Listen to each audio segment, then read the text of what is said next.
Now the Loch Ard is the deepest wreck on the shipwreck coast, with the shallowest part of the wreck site sitting up on a ledge at about 20 metres in depth, then dropping down to the deepest section of the ship at about 30 metres. And as you swim over the wreck on a clear day, one of the first things that you notice is that you can't see too much in the way of wreckage. But the closer you get to the bottom, the more you realise that there is in fact wreckage everywhere.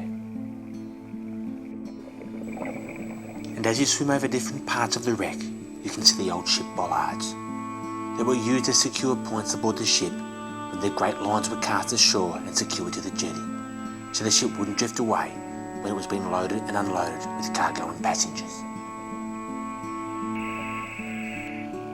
And as we pass over more of the cargo that she was carrying from England to London, you can see that it now lies here in front of us, waiting for a destination that may never arrive. You can see large copper rods,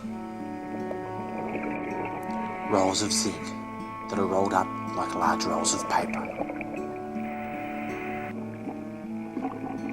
There are train wheels, large sheets of copper, and beer bottles.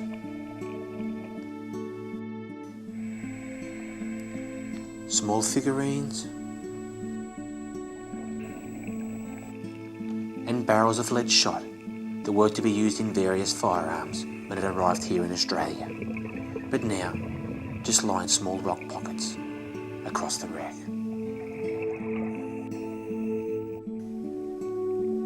There are large slate slabs that are still stacked, just how they were loaded onto the ship for the trip across to Australia all those years ago.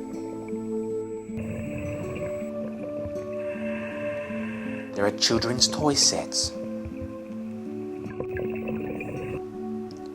and chandelier crystals that were once destined for the homes of the upper class, but now, like everything else, just lie here waiting for the sea to one day take it away forever.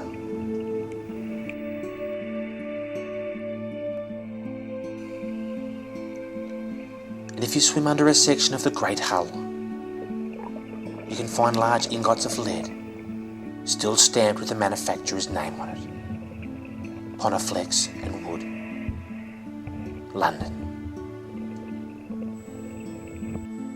There is corrugated iron that was to be used on houses and buildings throughout Victoria.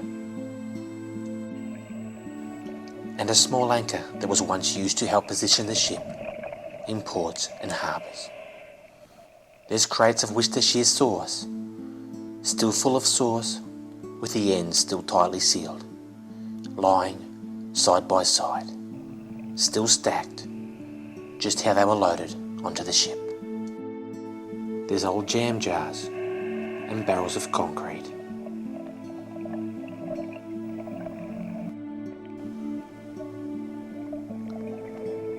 There is railway line that was once meant to hold great trains, but now lies spread across weed-covered rocks.